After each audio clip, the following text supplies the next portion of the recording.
Hello, hello. I am Ben Pick, and thank you for joining me in Running to Write, where I give questionable writing advice through running metaphors. Except this week, today, is different. 1 year ago, I debuted my debut novel. I don't like the way it sounds. A year ago today, I published my very first novel that was falling through. This thing right here. It's come a long way. It took easily a decade to make, and we are now 1 year out from this officially being available. And speaking about being officially available, if you all want, my book is currently free in Amazon for the next, I want to say 5 days. So starting today, Monday, Tuesday, Wednesday, Thursday, I think is the last day. So if you haven't picked it up now, is a perfect opportunity to get it for absolutely nothing. And thank you everyone for joining in. So we have the Rain Sisters were first. Sorry, Richard. The Rain Sisters, let's see, that is author Lauren Adele's new rebranded channel. And I'll get to Nicole in just a second. You are down here. Yep. So Nicole is now the Blind Sisters. So Nicole the Blind Mage is now the Blind Sisters. And so congratulations on rebranding your two different AuthorTube channels. So I'm really looking forward to seeing where you take that new adventure. And again, Richard, thank you for joining in. And RC Scott, I'm glad you're here too. Let's see. Oh, cool. Felicia, thank you for joining in. I appreciate you taking the time out of your Sunday to show up. And let's see, the first question. So yeah, if you have any questions, please post them in the comments. I will be happy to answer any of them. I don't have too finite of a plan for what I'm going to do. There's a couple of trivia questions.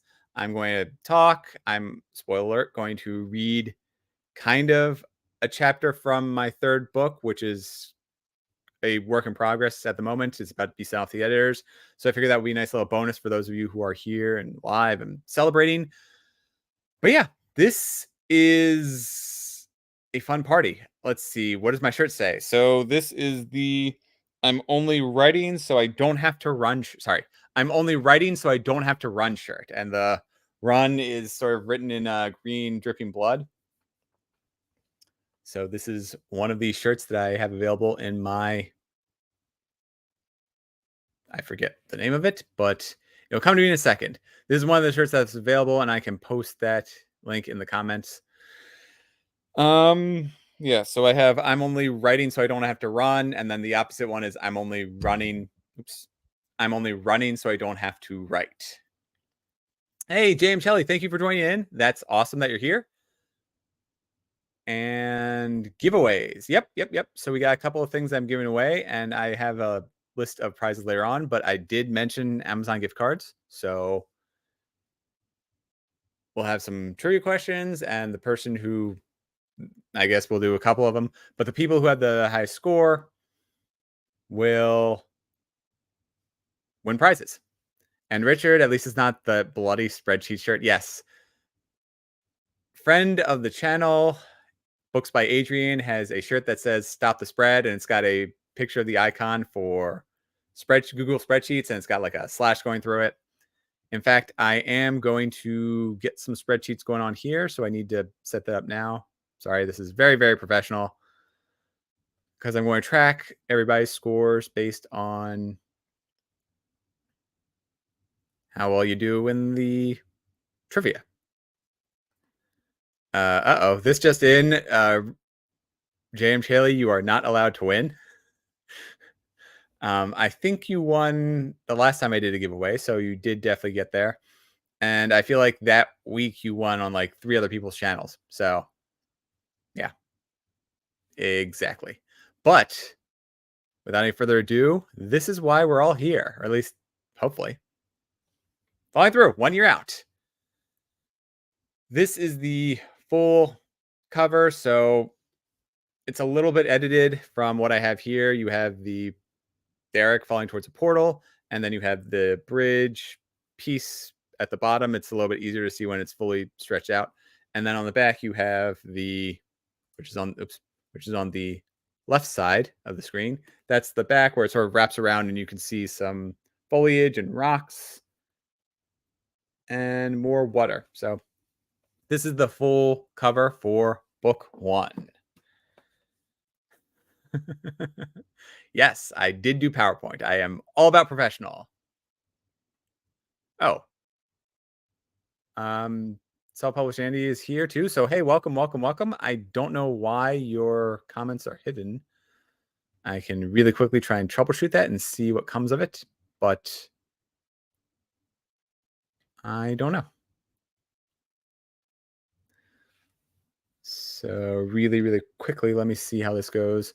Because in StreamYard, you can't actually erase comments, which is really annoying on my part. But yeah, I'm sorry. I don't see any of Andy's comments in StreamYard, so I don't know what's going on. Yes, yes, yes, Phil, that's awesome. Thank you, thank you, thank you. Ooh, and Sophie, thank you for joining in.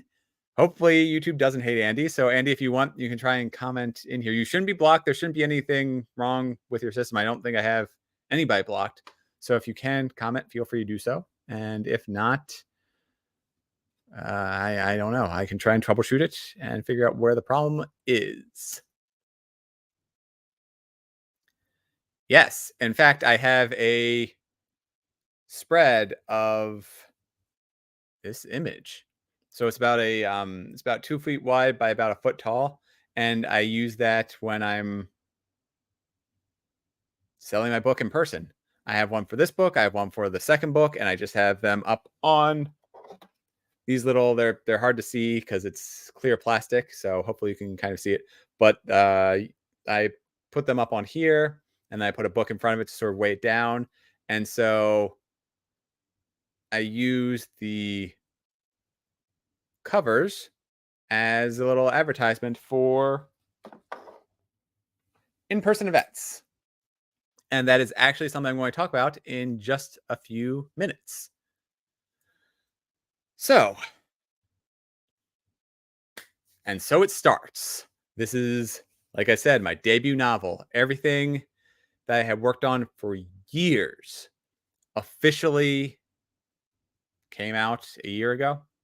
So I know it was the culmination of a decade of effort, and I couldn't be happier. I couldn't be more proud of the final product, the book. And I know final product sounds really dumb, but especially since I went back and made a few changes after it was already published to try and smooth over some things between that book and the sequel, which also came out 4 months later. So 8 months ago, then, assuming my math is right. Anyways, yes, a year went by fast. Oh boy, that is true. So you go through the chat on YouTube and you're in the phone. I don't know what I can do from this side. Unfortunately, no. The third book does not have a title. The third book doesn't have a cover yet. That is all in the works. So I will do a separate video when I start establishing those, probably after I get back from the developmental reader. So, sorry, developmental editor. Which means it might be either something I do at the end of the year or something I do at the start of 2024. I don't honestly know. I don't have a plan. Just kind of winging my way through it. But it's been a year, and yes, this year has gone by quite fast. But within that year, there are 5 really good lessons that I've learned. Now, the first one is, of course, that things will never be perfect. That's true for life. That is true for books, especially. And that's true for really everything. So, the second that we recognize that perfection is not something to even, we want to make everything the best that we can, but perfection should never be our goal. It should never be something that we strive for because we'll never achieve it. It's like an asymptote where, it goes forever until infinity, but it never actually reaches that point. And so, yes, we can try and remove all the grammar issues. We want to resolve all the plot holes. We want to make our characters engaging. We want to do a giant checklist of everything to make our book as good as we possibly can make it. But perfection is not, I already said it, but it's not something we strive for. It's my goal when I write is not to write perfect. I want to build up my books so that they're the best I can possibly do, and then recognize that they aren't perfect. So have the courage to publish when I or we feel that it is ready. That's the best way that I can put it. Awesome, awesome, awesome. Yes, perfection leads to procrastination.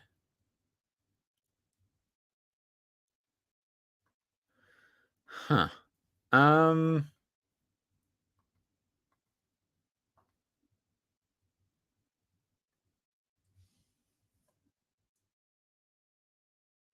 so I can see so I can see that he's sorry. I just got a screenshot showing that self-publishing with Andy is posting and showing up in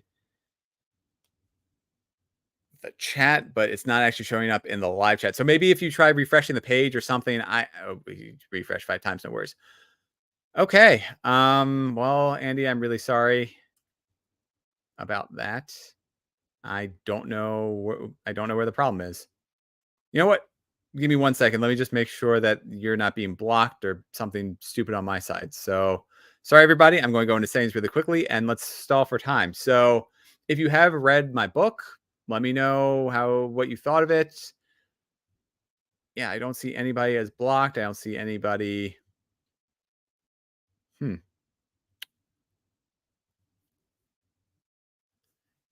You know what?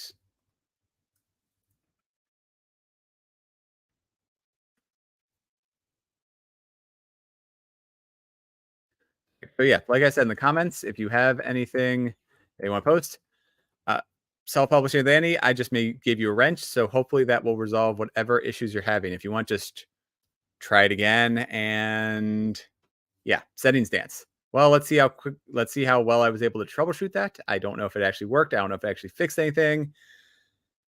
Hey, Margaret, thank you for joining in. We are trying to deal with some technical issues as self-publishing, as Andy is not able to post and have them be seen. I don't know where the issue lies or where the issue is, but I don't know. And yeah, thank you, Richard. You can find it right there. That's the UK version. If you want, I will be showing the US version at the end. Now, number two, the good moments still give me goosebumps, which is a wonderful, wonderful feeling. Even after years of reading and agonizing over every single phrase, every single possible moment in the story, turning them around sideways and figuring out exactly how the various pieces fall together so that it tells a cohesive story, I have read and reread every single word in Falling Through. It's not an exaggeration to say hundreds of times. And even so, there are still moments, there are still phrases, there are still chapters that give me goosebumps because of what they mean to me and what they mean for those characters. And it makes and to me, my book feels alive in those moments, which is absolutely wonderful. And going back to one of my earlier points, number three, people will certainly judge a book by its cover. I already mentioned this before, but one of the most common comments about my book is the cover. And yes, people at Balticon, like I said, I had the 2 foot wide by 1 foot tall laminated displays of my book one and book two covers, minus the words themselves. So it's just showcasing the art. And people will walk up and talk to me, and based on those covers alone, they were interested. So just a side note, try and be as passionate and creative as you can with marketing, because at Balticon my wife made some scents that were based around characters and scenes from Falling Through. There's 2 different characters, 4 different scenes. It's actually really cool because 2 of the scenes, they're both woodsy based. So there's a specific home and then there's a well, 2 different homes. And so one is like this ancient forest type feel, and so it's got a slightly different woody aroma, and then the other one is kind of newer where it's more cedar based. I have the cue cards which tell me exactly how they are different and they do smell distinct from each other, which is really cool. So my wife is amazing. And yeah, those scents from the book were absolutely conversation starters. But going back to my point, these covers outright sold my book. So I know it's really annoying to say not to judge a book by its cover, but the fact of the matter is that we do frequently pick the books we read based on their covers. Hey, there we go. Cool, cool, cool. So, Andy, you're back in, and I can read what you're saying. So, trying to abuse that too much, but you have a wrench, so yeah, I guess try not to abuse it. What is the favorite of the perfumes? Ooh, that is a tough one. So there were 6 of them. The most popular one was the Ancient Market. And so that had a lot of different spices. It had a lot going on, and it was a very vibrant scent. I like to think that my favorite was the Void. So that was very hard to describe, and everyone who smelled it said the exact same thing of like, I can't picture it. It's got an I'm going to again describe it as it's written on the cue cards, but it's got a very ozonic smell that I just can't place. So while the Market was the most popular one, I personally liked the Void because it was just so different. It's not a smell or a scent that I would ever wear. There's a couple of other ones. I think the forest ones would probably go pretty well with me, either or. The Market is probably a little bit too overpowering for myself to use, but again, I wouldn't dissuade anyone from using it. And I think it would be a great smell. It just isn't very me. So my favorite smell would be the Void, but I don't think I would ever wear it outside. That being said, these are great. You could just, spray it and enjoy a little bit. I don't think it's fourth dimensional, but it is a little bit sensory when you are reading the book. So if you're reading about the chapters in the Void, you can always just, do a spray and get wrapped up in the story. Sorry, I'm trying to catch up with all the questions. Question: wear a different perfume on various sides of your body? No, probably not. Always test your covers at the size Amazon will display them at, so the text is legible. Yes, that is a wonderful, wonderful tip. And let me get back into StreamYard to show it. Ooh, Andy, you're doing your own social sprint today, so I might be productive. That's a lot of fun. Yeah. So, Richard, it's actually worse than that when you realize it. My wife, Adriana, was trying to work on a logo. And so, before I get on to point number 4, let's look at this picture. So, if you were to remove all of the words, and she spent a incredible amount of time in Photoshop removing Derek from that image so that way only the Void would be left, but you can use your imagination and think about what that image would look like printed on the outside of a perfume bottle minus the character Derek in there. So use your imagination, and I'm just going to leave it at that because this is YouTube and I don't want to get flagged. But yeah, so going along with that, Richard, that definitely applies. Anyways, moving on. Number 4, expect nothing. So I would love to sell more books, but there have been months where I've sold a big old 0. And there's nothing wrong with that. That depends entirely on myself, my schedule, how often, how much, what types of marketing I'm doing. And some months just slip by without me getting anything done, or it's December is notoriously well, December was right when I published my second book, so it got a little bit of a boost. But this December, I would expect to sell no books because I'm competing with every other holiday sale. And so I'm going to experiment. I'm going to try a whole bunch of different things. I have a few videos out there about the marketing steps I've done. There's some attempts with Facebook marketing, which had some hits. In fact, right now I have a marketing through, I forget the name. I should remember, but I hired somebody to help promote and market my book because today's the 1 year anniversary and it is currently for free. So,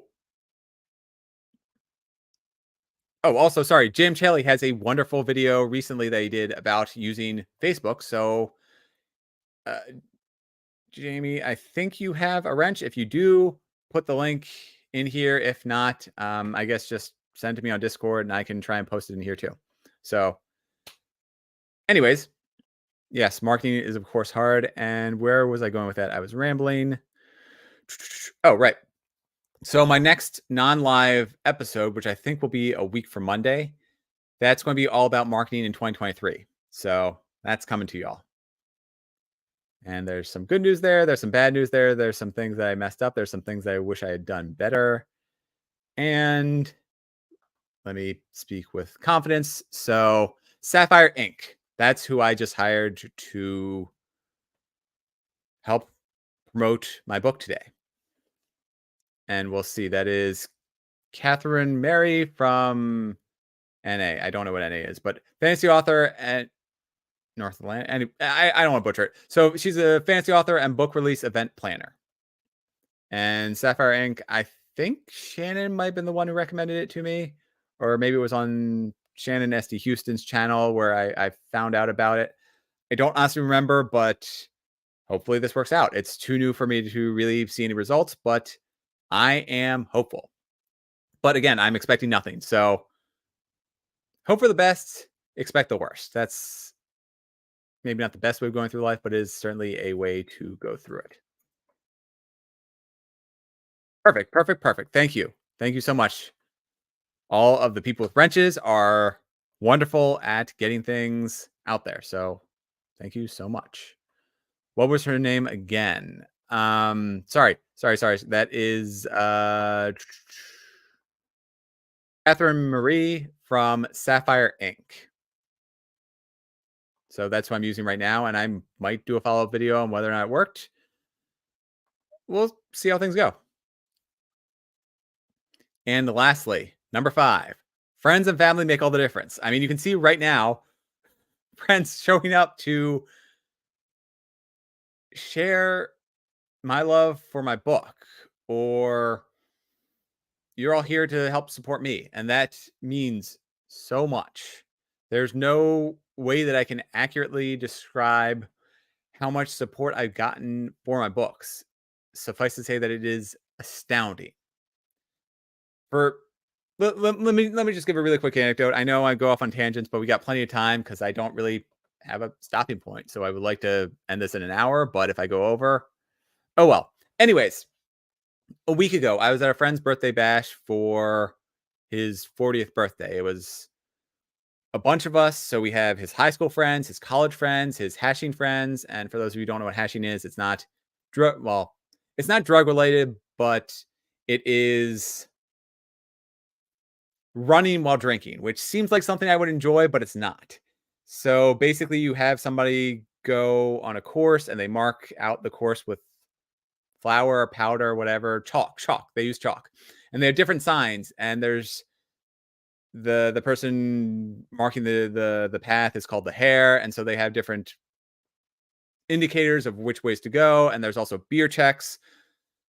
So it's a lot of running around trying to find marks on the ground. One of my neighbors, actually, she is pretty big on hashing. I see every so often people go through there. Anyways, my point is that there's a lot going on, and it's a lot of different groups of people who I haven't necessarily met before. So once I caught up with everyone's lives, their kids, how incredibly amazing they're all doing. well, we started expanding into other conversations, and I'm terrible about promoting myself. So many of my friends who don't follow me on social media don't even know that I wrote a book. Or if they do, it's because one of my other friends told them. And that's exactly what happened here. There was a friend, so my friend whose birthday it was, one of his friends who I'd never met before, he was excited to finally meet me when I introduced myself because we were all just sitting around playing games and we went around and said our names. And he's like, "Oh, hey, that's awesome because I'm reading your book." And I had never met this guy before in my life. I don't think I even heard his name before, but he's a really cool guy. He's another fellow gamer, which is a lot of fun because we were playing a bunch of board games and having a good time about it. But he was glad to put a face to the name on the book he was reading, following through.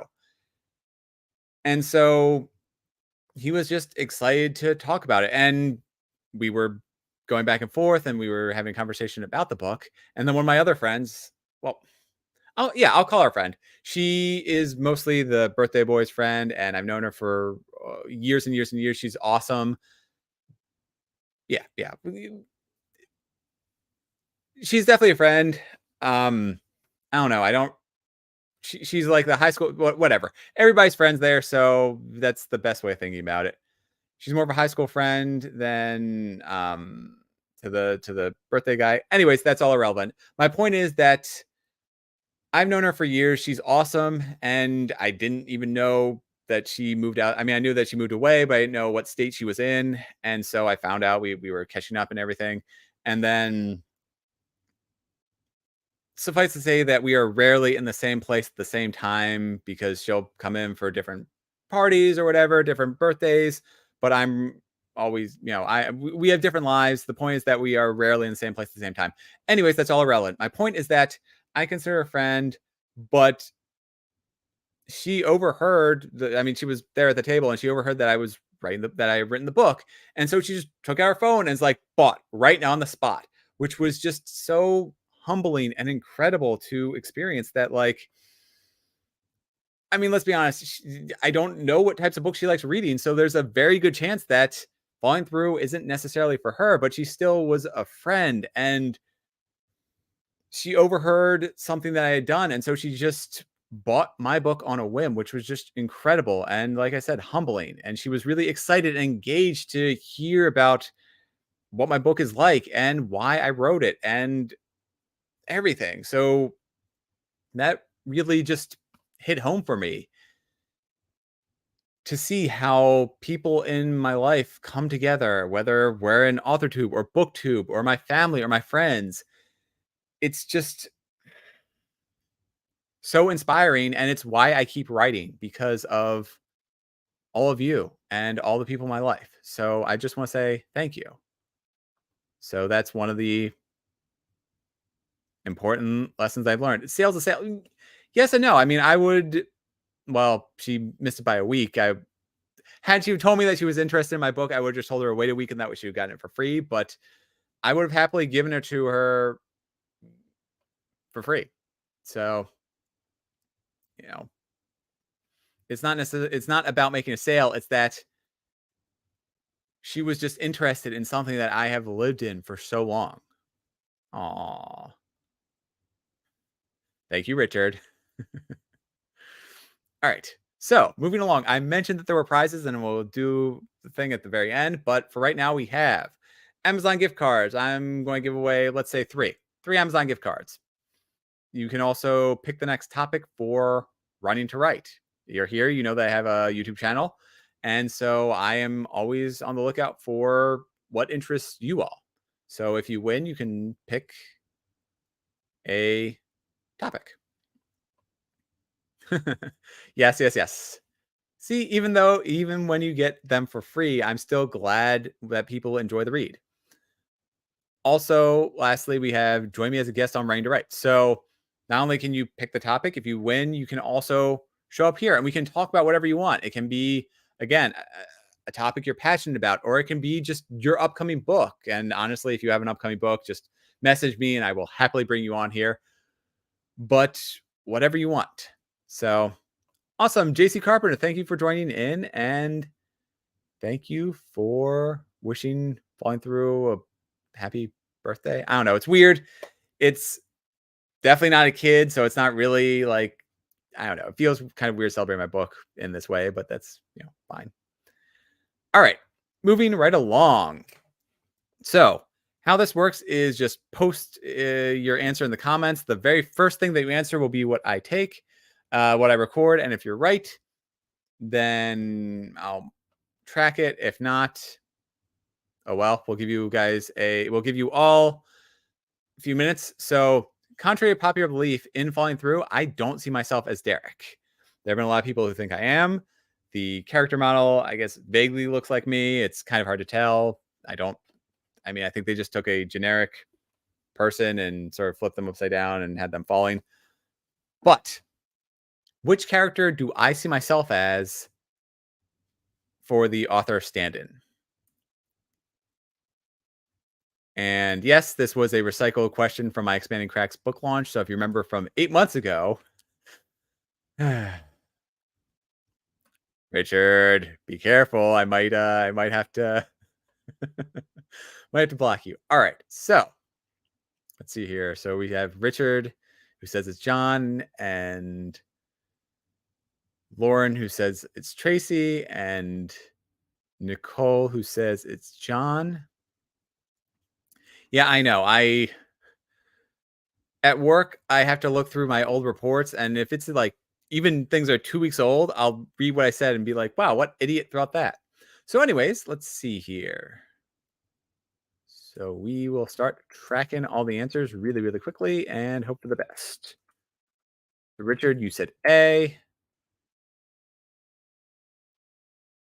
Sorry, Richard, you said C. Lauren, you said A. Nicole, you said C.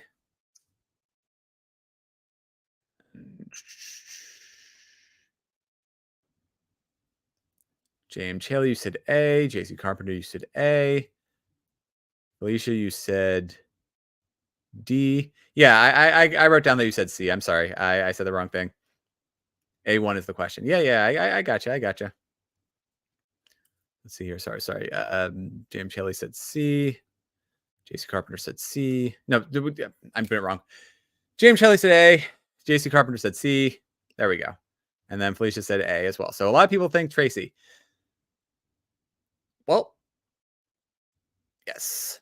So sorry. A is Tracy. B is Mr. Marshall. C is John. D is Derek's Beast. And E is Reartol.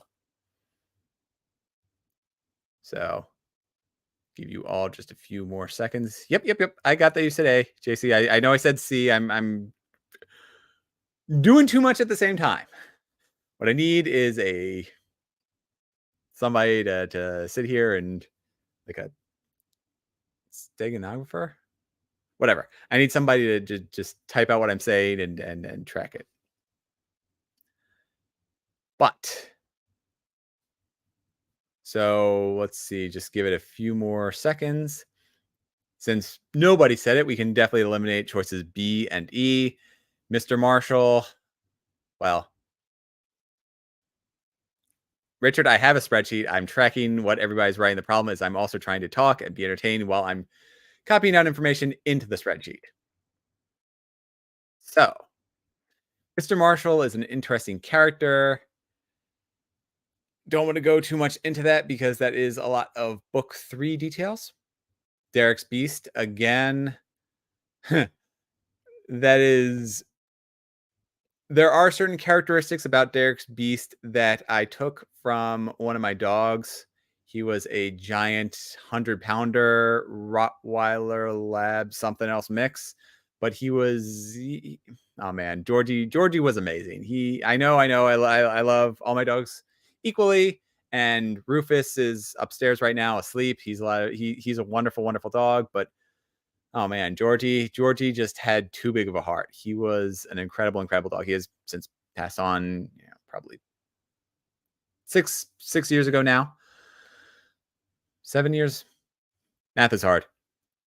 Either way, he was a really fun dog, and let's think. My parents got him my senior year in college.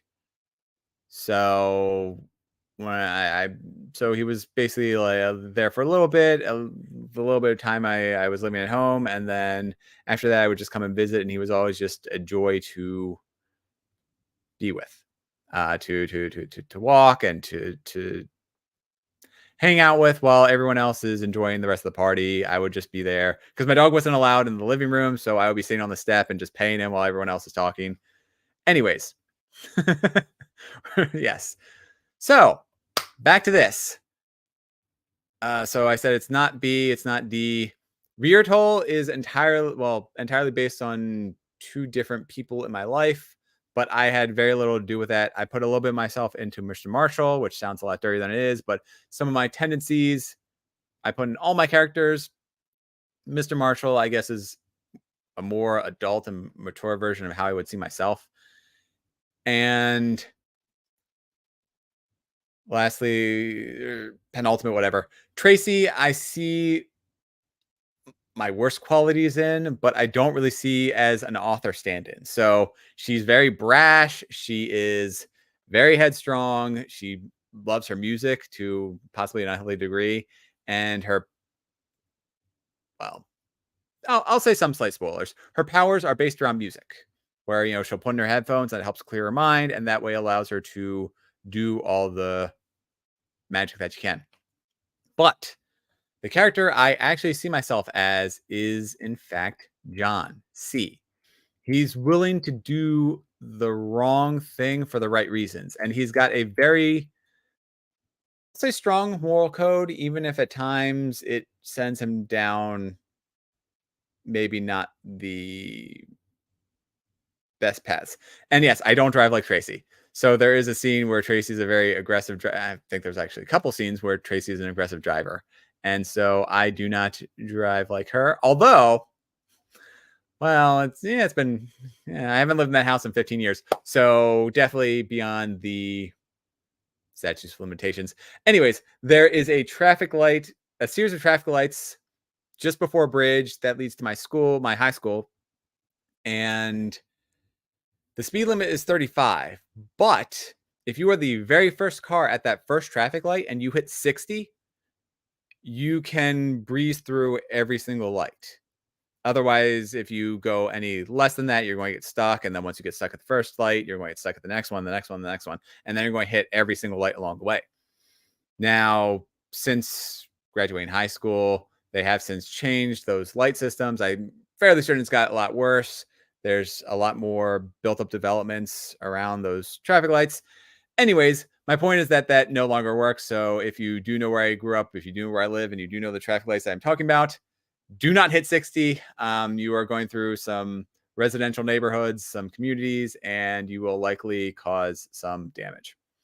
Anyways, hey, Morgan, thank you for joining in. So I definitely don't drive like Tracy now, but I kind of had some Tracy-like driving tendencies. Surprise with John. Yeah.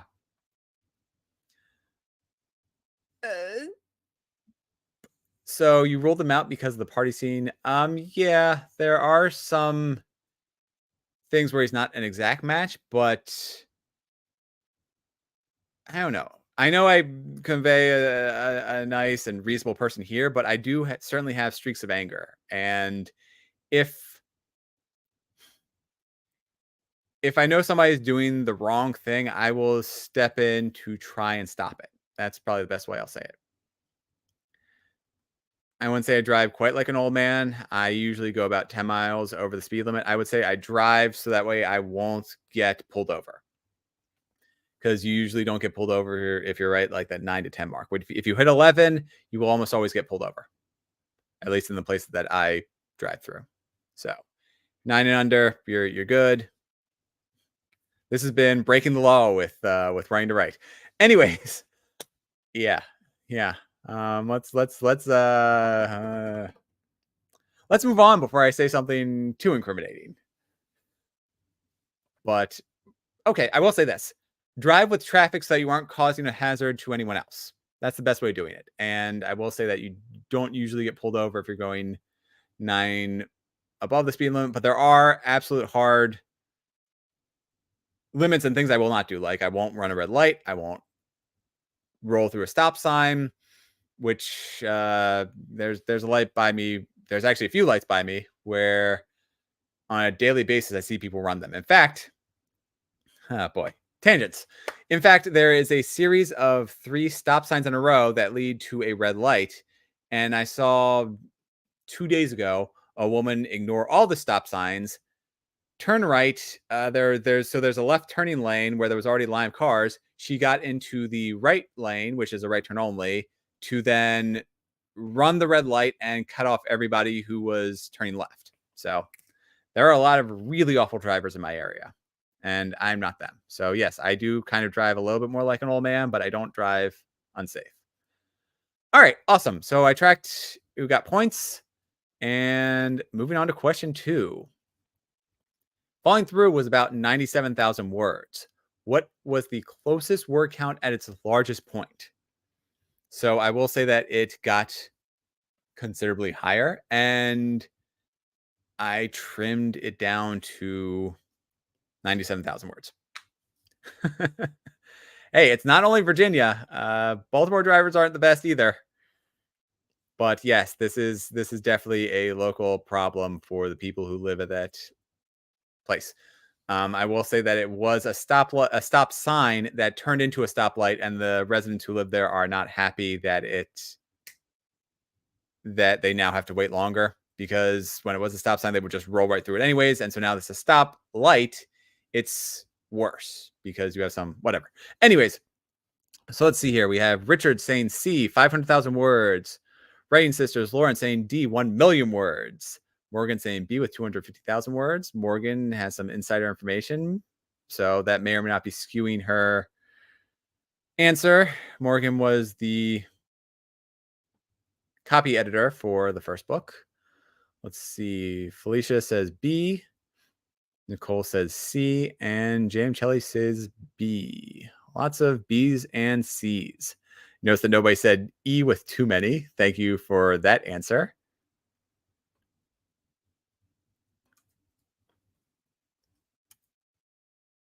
I will stall for a little bit as I start recording down.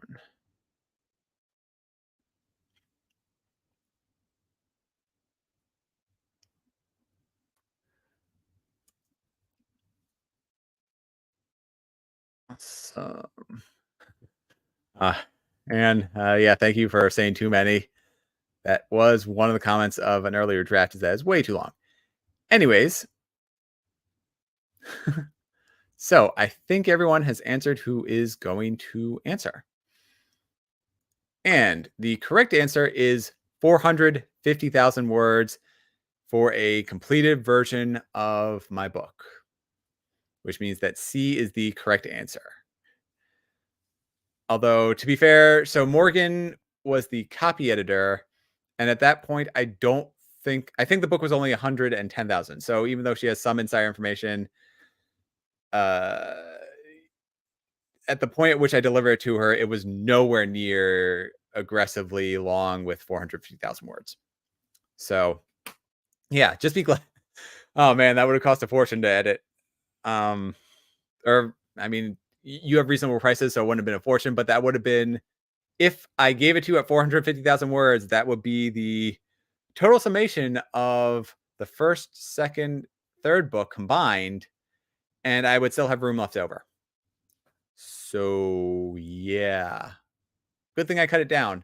There was a lot of excess content in there, and in fact, I'll go into some of the things that were cut out from there. Yeah, that there were plot points which were extraneous in every sense of the word. There were also training chapters which I removed because I already had some that were training, so I didn't need to have too many training chapters. There were also chapters that I cut and paste and modified a little bit and put into books 2 and 3. So there were a lot of things. I think at the most reasonable version of that book, it was still 150,000. And so cutting that down was a bit tough to get to that 100,000 mark. Oh, yeah. That would have been that would have kept you busy for a while. Yes, indeed. So, as I mentioned, what else happened this past year? Well, Hey, we had my Expanding Cracks Book 2 book launch. And yeah, this is a beautiful, beautiful cover. So you have some characters shown there. You have a giant shadow monster, and you have this portal to the void right there. So not only did I publish one book, but that led right into the second one. So this has been a productive and incredible year for me since last August. Yep. And so that's why I want to thank you, Richard. So another incredible cover for Expanding Cracks. Yes, yes, yes. So that's why I want to have the developmental edit done before I start really thinking about what I want the cover to be. So I have a few ideas. And as you can see, the covers tend to stick with these bluish backgrounds. There's a picture of the void. And so I wanted to try and have it match. So book covers 1 and 2, they go very well together. They aren't in a perfect match, but they can. Let me see if I can do this. Here we go. But these do certainly look like they're part of the same series. So we have, let me reverse that order. So we have books 1 and book 2. They look like they go together very well. And that's still pretty, there we go. They look like they go together very well. And so I want to try and come up with a book idea, an idea for the cover that matches this so that they all sort of coincide together. And yes, Richard, who does my covers? That was Meeple Art. I hired them and they did a wonderful, wonderful job with them. So I have only high praises to say about Meeple Art. There were a few, well, with Falling Through, they had this really good idea. I had a strong idea of what I wanted, and so they were able to work with that. There were a few minor tweaks, but basically on the first try, they got it. The second one took a little bit longer. They had it was a different art style. And so then I sent them a picture of the first book and said, can you try and match this a lot closer? Then the second instance, second attempt, whatever, that looked almost like this. And so just a few little tweaks here and there, and they had it right. They had exactly what I wanted. So they were great to work with. They had some really, really cool ideas. The original concept for book 2 that I rejected, it was an incredible cover, but again, I wanted it to match the first book a lot more. So it looked like a completely different style, and they were able to merge the two ideas so that way the books 1 and 2, Falling Through and Expanding Cracks, match. And The Realm of Never Was. As I mentioned, my book got up to 450,000 words. Well, what could Falling Through have been? Let's take a little lesson, or not lesson. Let's take a little trip down all the things that I cut out from it. So, initially, the beast, Derek's beast, that was hunting the main character could only be seen by Derek. It was something that only he could interact with. And then as he was abusing his powers more, the beast broke into reality.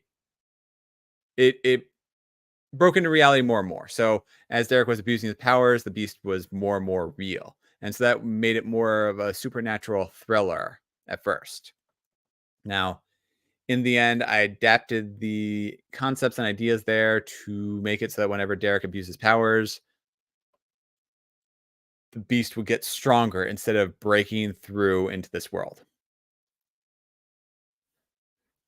So the early beta readers didn't like that idea. I think only one of them actually got that only Derek could see the monster. And that was a little bit eye-opening. That definitely, I mean, now I'm a stronger writer, so I might be able to resolve the problem, but I just sort of wiped it all clean, started new, and said, and then just wrote in reasons why the beast was acting a certain way or why Derek was the only one who primarily saw it. and there's a scene at a high school football game where Derek is the only one to see the monster, and so everyone, all the beta readers were really, really confused about that. So that scene still largely exists, but I removed some of those thriller elements. And so now two of the characters are aware of the monster, and then everyone else is just kind of distracted by the football game. As I mentioned, there were training sequences that were cut out. There's actually a scuba scene, which was really, really cool. And that's something that is now in book 3. In fact, I was editing that this week, and I really enjoyed writing those sections because it was a lot of fun. Scuba diving is something I've done before, and so it was a great chance to showcase something that not a lot of people experience. There was also a romance subplot which felt too forced, and there were a lot of issues with questions about paradoxes and going back to the past and all types of other stuff. Either way, I'm glad that I cut what I cut and that I moved those plot points into the second book that I could do so, and then later on in the third book. So there are a lot of different things that were extraneous to the first book. And so by cutting it down, even though it still feels a little bit long, by cutting it down to 97,000 words or whatever the final word count was, it felt a lot more streamlined in the story that I wanted to tell. Now, that being said, I know there are still a few comments out there about how we experience too much of Derek's life first, and then we go off on the adventure, and then things start unfolding from there. But I felt that those chapters were needed in there. So some readers think that the book could have been cut down more, but I like it where it is and what unfolds in those chapters. I try to always make it entertaining. So even if it doesn't seem like these pieces connect directly to the plot, they are still very important and they build off of one another. So I wrote in a way that I couldn't take out. Jam Shelley mentioned a party scene. I can't take that scene out and still have the events of the book work, because each piece, it's like a giant set of dominoes, and each piece needs to be in place. Otherwise, it won't fall. No, most of the 450,000 words were not training montages, although I would be willing to bet that, I don't know, 50,000 might be. So there were 50,000 would be about 11 chapters. I think there could have been about 11 chapters in there that could fall under training montages in some way. So yeah, 1/5 of the book when it was $450,000 words. So 450,000, that would maybe seem 450,000 words. 20% of that would have been training montages. So Richard, you are definitely glad that I cut all that out.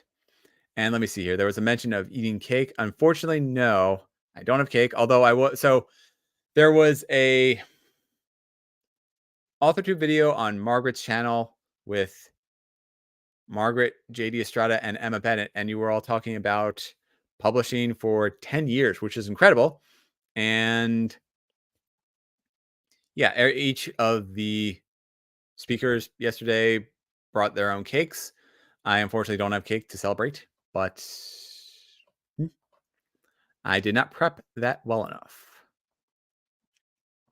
All right. These are some of the tropes that I included in the story. And so in preparation for this live episode, I typed in fantasy tropes and found a couple of good sites for this. Again, these may not be the best tropes. They may not actually be quote unquote real tropes, but they're what I found on the internet. So we had two different sites I used. There's the 21 popular fantasy tropes for writers and popular fantasy tropes you can use in your novel. From there,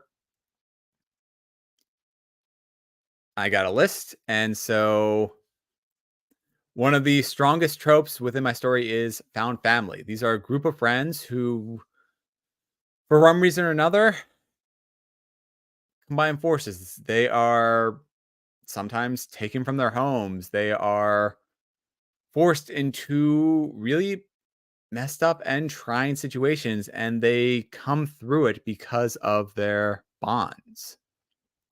Next up, we have taverns.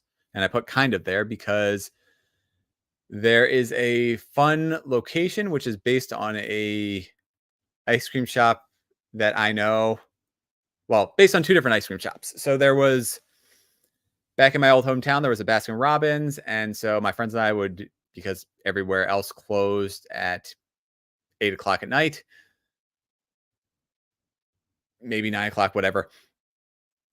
After that, we would all go out and get ice cream because, again, everywhere else was shut down. And there's no real good place for high schoolers to go that doesn't involve getting into trouble. So we would just all meet up at the ice cream place and hang out. So it became kind of a fun place to go at the end of our nights or when we were bored. What cake would I have brought? Ooh, that is a good question. I will get back to it, but probably super sugary birthday funfetti ice cream cake. It's got sprinkles baked into the not dough, but baked into the cake part of it, and then extra sprinkles in the icing. So it is just pure sugar. Now, as I mentioned, there's that tavern, there's that ice cream store. There's also an ice cream store that one of my friends' parents opened up. And so between the two of those, that is where a lot of the influences of the tavern in the story comes into play. It is called the Cold Snap. And one of the friends of the main character, there's a group of 6 friends, and they all like hanging out at the place called the Cold Snap. So it's an ice cream store called the Cold Snap, or technically a gelato store called the Cold Snap. There's also the price for winning, which means that at the end of the story, there is always it's a Pyrrhic victory where the heroes win, but it costs them a lot to do so. It's never easy for the heroes, and they have to give up a lot in order to achieve what they want. Yes, I do certainly love ice cream. So I don't want to go into spoiler territory, but the events at the end of book 1 lead directly into book 2, and the characters are not the same. So I'll say that much. Now, haha. So, Richard, training sequences are officially a fantasy trope. So that is something to consider because one of the popular fantasy tropes listed on some random website that I found, and yes, I know that you can find any justification on the internet for anything, but I'm not stalling the story as much as you think. I am developing characters and adhering to fantasy tropes with each of those training sequences. And I will say what's not in the story is chosen ones. So personally, I don't like the chosen one trope. It feels too easy to have one person save everyone. And usually I write in a way such that the team has to come together, reluctantly or otherwise. It's the Avengers scenario where there is a threat that is too big for any one person to handle, and so they need to join forces. It's less of a United States storytelling device where one person makes some great change or they're the wandering gunslinger who saves the day. Instead, I have situations where people survive because of how well they work together and because they rely on others. That's just the way I like writing stories. I feel that is a lot more realistic. I mean, I know of a few all-stars in my life, but even they are not islands. They rely on other people, and the only reason why they shine so brightly is because of the people in their lives around them. So, yeah, that's all I want to say on that because I don't want to tear down other stories that have chosen ones. They, I'm not openly against it, but I do find that they sometimes break the realms of believability too much to have the world revolve around a single person. Now, building right off of that, we had this lovely line from the IT crowd. So one of the themes is all about teams. Team, team, team. And then right here you have Renham saying, you probably think this is a picture of my family. He's showing a picture on his desk, and nope, it's the A-Team. For those of you who haven't watched the IT Crowd, definitely give it a chance. The British version is hilarious. The American version, they tried for a single episode with a guy from Community, and it was a train wreck. So don't do that. Just watch the British version. Some of it's a bit dated because this came out to 2009. They had some revitalization, I want to say a decade later, so around 2018. But yes, the IT Crowd is fantastic. And that is one of the themes throughout my entire series, is better together. I think my characters actually come out and say that. There's a lot of other themes built in, but that is by far the strongest. Okay, so book 3 preview. If y'all want to sit here for story time, let's go right into it. I have the first chapter of book 3 up and available. It is 2,150 words.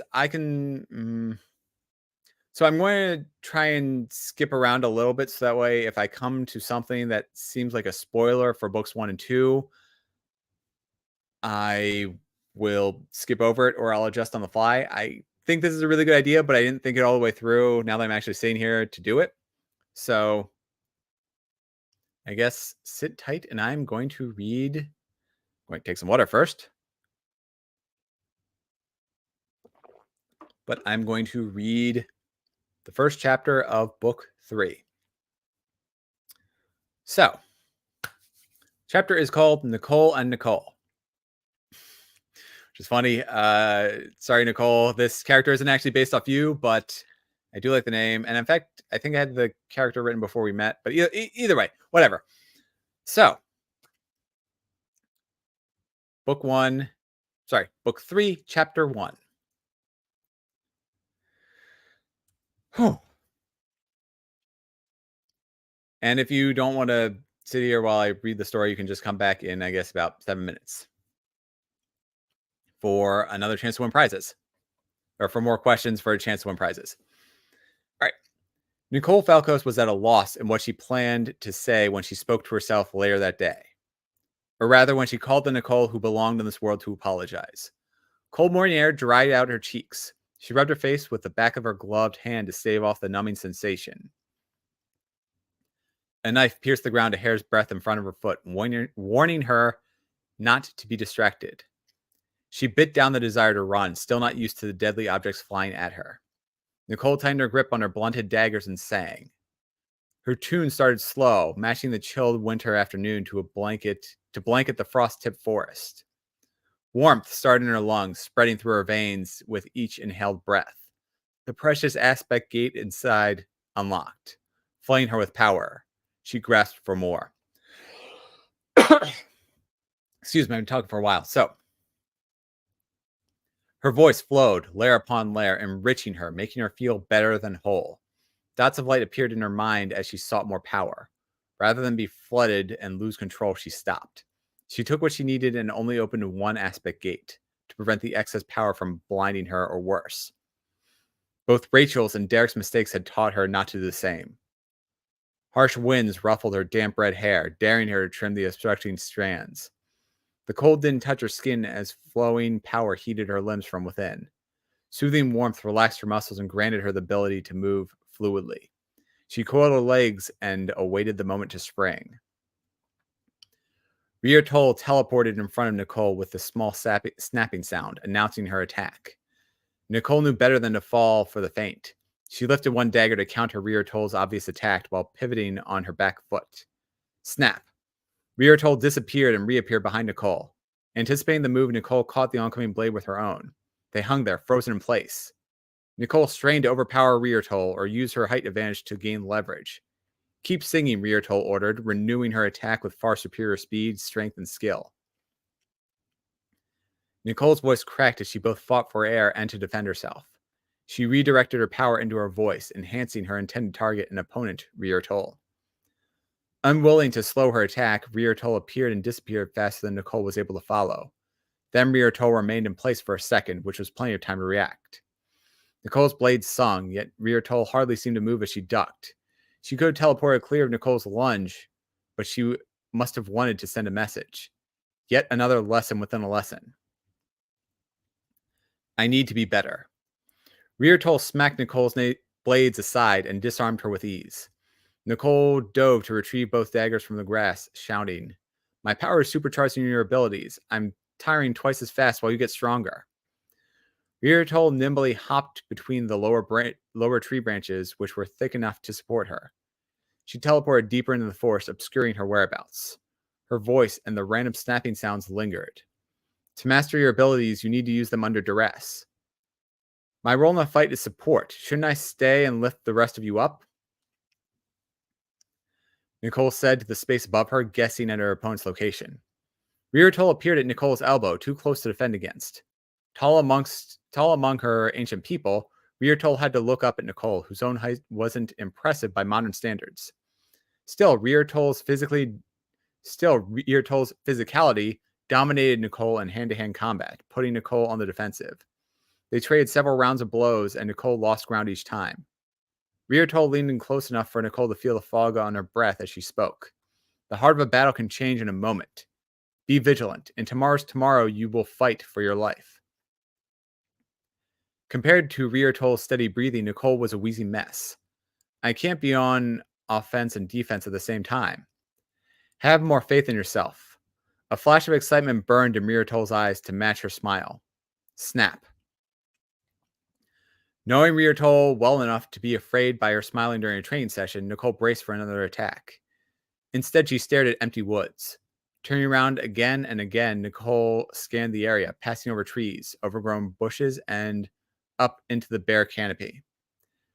Riortol had teleported away unless she learned how to teleport without making a sound.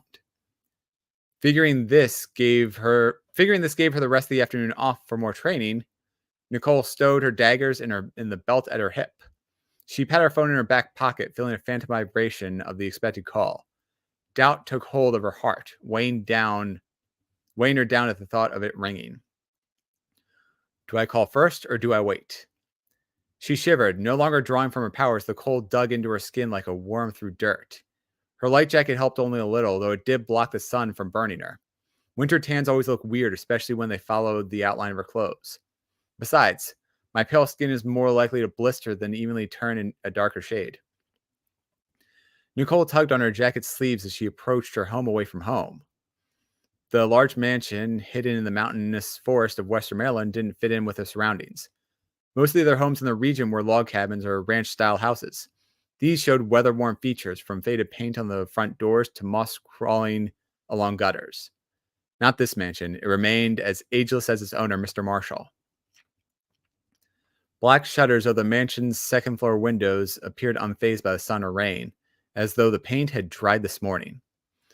White wooden paneled siding never had any greens touching it, and birds never rested on the shingled roof. The outer coating was a lie. It had to be. Metal walls and sliding doors made up its innards, as though the building were a spaceship in disguise, plopped in the middle of the forest. Snap.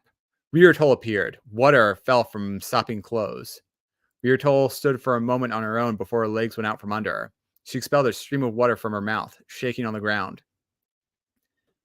Nicole helped her to a seated position. Riortol winced. Purple bruises marred her exposed skin. Riortol blew water from dark, wet hair, covering her face and mouth. Nicole waited for Riortol to stop shivering before asking, "Find any new details?" Riortol's face sank into a look of despair. Her teeth chattered as she said, "My home remains under a mountain of water. Too dark to see more. Your power added to mine, and I felt unstoppable, so much so that I had chance returning to the ruins. In my enhanced state, my body allowed me to stay alive for a measly few seconds. This was a cruel deception of my own making." Nicole lifted Riortol and half carried her inside the training facility. Riortol grabbed someone's sweatshirt from the floor by the entrance. She used it to pat herself dry. Nicole had a 50-50 guess as to whether Tracy or Derek was the slob who misplaced their clothes. Nicole's borrowed phone buzzed from her pocket. Riortol looked between the phone and Nicole, stating, "I'm getting better with time. You have been brought back exactly when I promised. Nicole stared at her name and phone number displayed on the screen.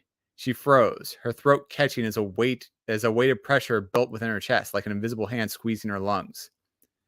Be brave, Riotol said, nodding at Nicole before going further into the mansion and leaving Nicole alone with herself. Nicole counted to 3, an appropriate number of seconds to pretend like she hadn't been thinking about this conversation all morning. She steeled her resolve and swiped the screen to start the video call. A round face which matched her own appeared. Hi, other me, uttered Nicole to the mirror face on her screen, forcing cheer into her voice she in no way felt. Her own lightly freckled face was reflected in the other Nicole. She even shared the same smirk Nicole made when silently judging something her friends said to be intentionally annoying. On the screen, Nicole's small, even triangle nose pointed back at her, mocking the irrational moment. We really want to make this as awkward as possible, huh? Asked the other Nicole. Nicole returned the smirk. I don't know any other way.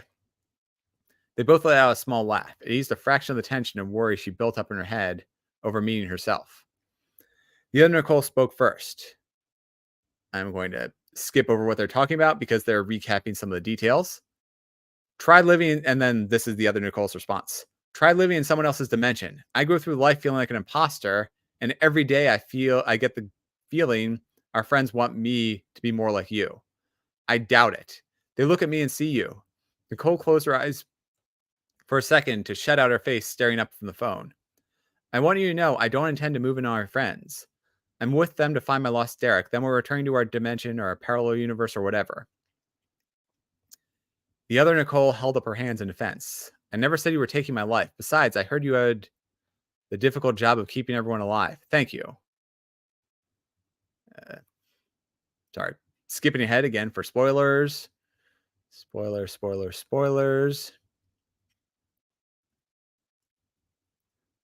And then this is Nicole's response. Other Nicole's response.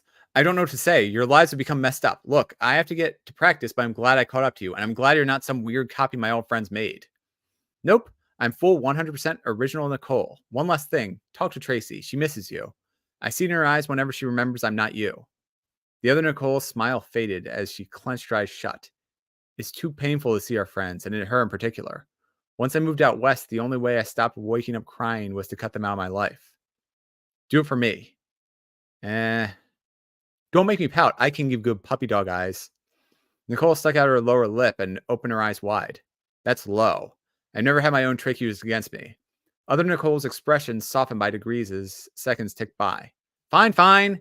I can't say no to myself. I'll catch up with our friends soon. Take care of them for me.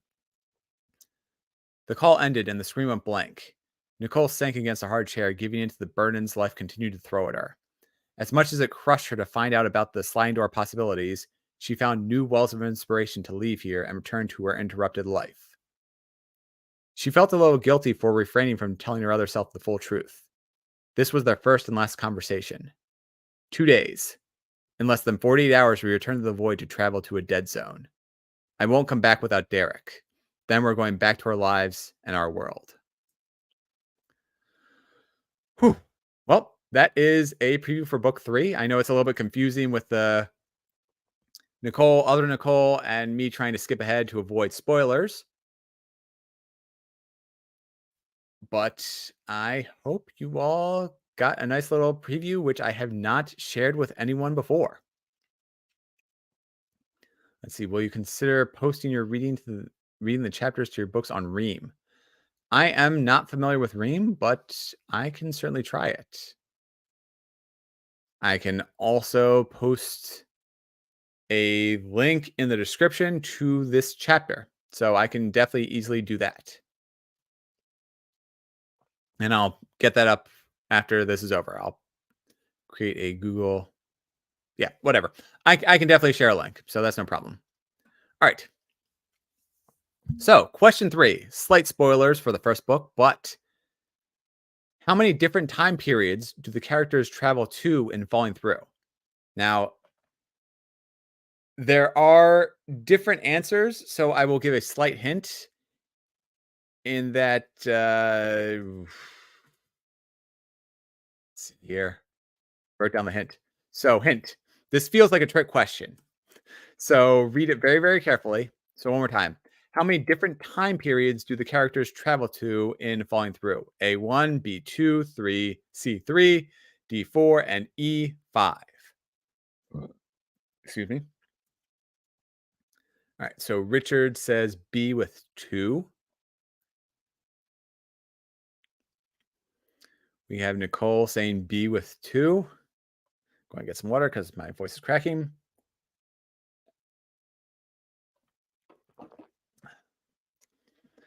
We have JC Carpenter with B with 2 and Lauren with C with 3. Give a few more, maybe another minute for people to come and answer.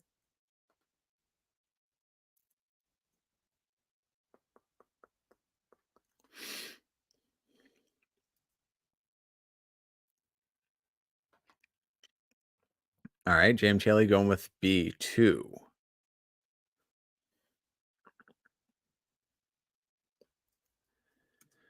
Okay. So countdown 10 seconds, and then I'll give the final answer. So 4, 3, 2, 1. And we're cutting it off. No more answers. So the correct answer is A1. Again, this is very technically right, but it's more of a trick question on how I explicitly worded it. So, haha, I tricked you all. Now, if you want slight spoilers, if you don't want slight spoilers, skip ahead. Give me, skip ahead by a minute. If not, here is a full explanation for the different time periods that the characters travel to. So they start off in their home time period. So that's doesn't count because that's a different time period that they go to. Then they first travel to the past. So that's one different time period. Then they go to a parallel present, which is technically the same time period as the original time period they were in. So that doesn't count. Then they go back to the past. It's a different location in the past, but it still is the same past. So that still is the same time period. And then they go back home. So technically, they went to the past a bunch of times, but it's different time periods that they went to. So they only went to the past. They only went to the past time period and then the present. But since they started in the present, they technically didn't really travel there. So, haha. They traveled all over. So they went to the past, they went to an alternate present, they went back to the past, a different past, but it's the same time period. So technically they only went to one different time period. And yes, huzzah, Richard. It's all about semantics. Oh. But see, so JC Carpenter, you were including their own time period, which I didn't. Yes, I can see how going into the past and then in the present that could count. But yeah, this was kind of a trick question. And yes, the keyword was different. Haha. I know, it's not fair. My rule, my show, my rules. I just thought it was fun. All right, and then this will be the last question. During Falling Through, the characters take a trip to the zoo. One of the characters is disappointed that an animal is no longer there. Which is it? A, lions, B, tigers, C, bears, oh my, D is elephant, and E is hippopotamus. Which animal is no longer at the zoo? And this is something that I observed because I wrote the Washington National Zoo into my story, and in doing research, well, I used to go there all the time as a kid, and so I have very distinct memories of this animal being there. Except when doing my research, I found out that they no longer had that animal there, or maybe I was there with family and I didn't see that animal in the pavilion. And so I did a little research and found out that animal was transferred to a different zoo.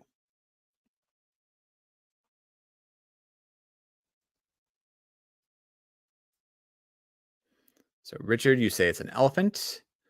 Lauren, you say a lion. Jam Chaley, you say a tiger. And JC Carpenter, you say a hippopotamus.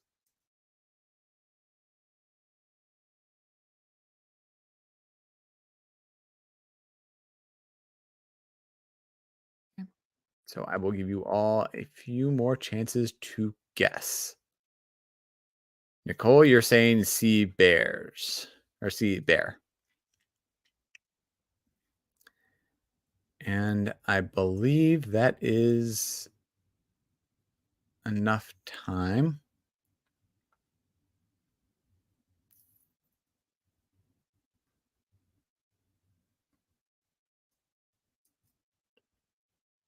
All right, we'll give you all 10 more seconds to answer, and then I will cut it off.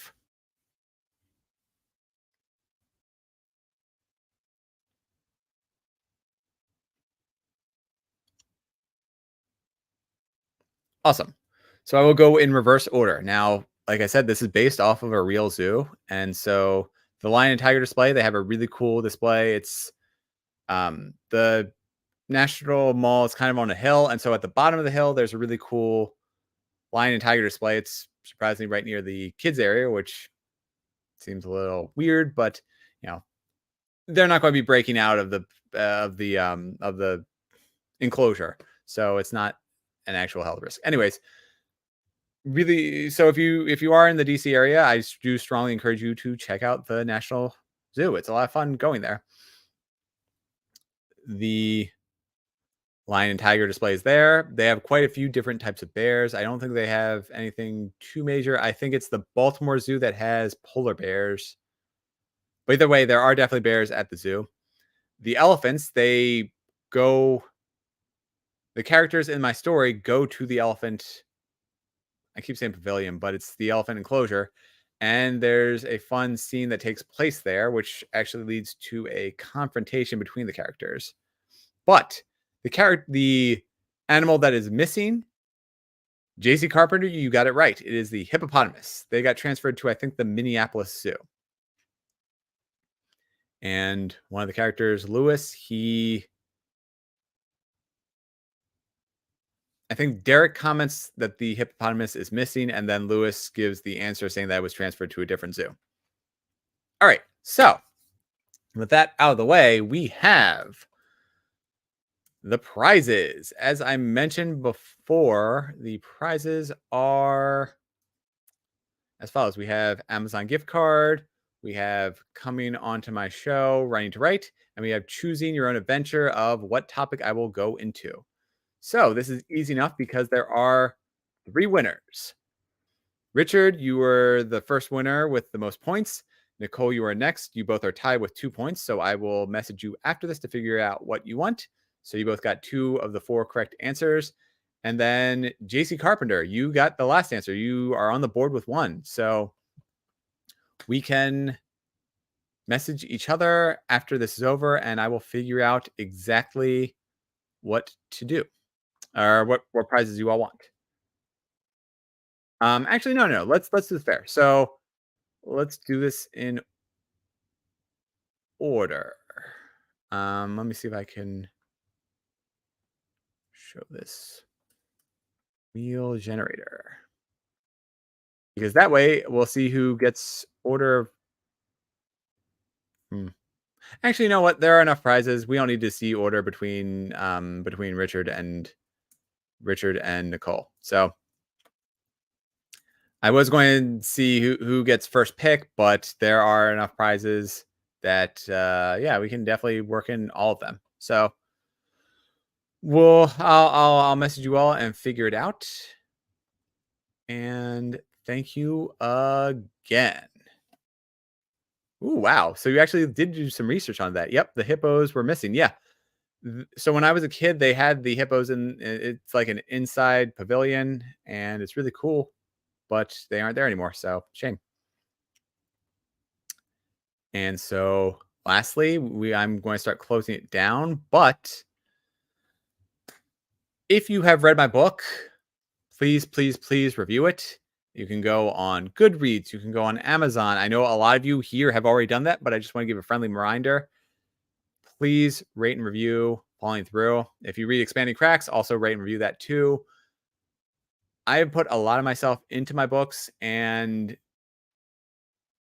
when more people review it, good, bad, or otherwise, it does help it get more attention. So if you have read it, I just am going to ask that you please review it. But also, thank you everyone for joining me today. This was a lot of fun. I'm glad I got to celebrate and showcase and just honor the first book in what will be my long writing journey. So, it already started before publishing, obviously, but whew, yeah, this has been a great, great morning, and I wish you all a happy Sunday. Whew. I don't have anything else to add, so I'm just going to skip back to the first page while I close out. So, in terms of writing to write, as I mentioned, we have the episode today, so I'm not going to do an episode tomorrow, but a week from now, I'm going to be doing the pre-recorded episode where I talk about the marketing that I've done this past year. So I won't have any information or data on the Sapphire Ink press, which I mentioned earlier, but I will have to do a follow-up video on things I've done since making that episode. Anyways, yeah, I've been rambling for an hour and a half, so thank you all. And I really, really do appreciate you all for being here. You all are awesome, and you really make me want to write more. So I'm going to sign off, and I'm going to get back to working on book number 3, which is what I was doing before I went live. And with that, I will see you all later. Let's see if I can do that with my left hand, and yeah, can end the broadcast here. Oh, cool. Thank you, Richard. Let me just show that off.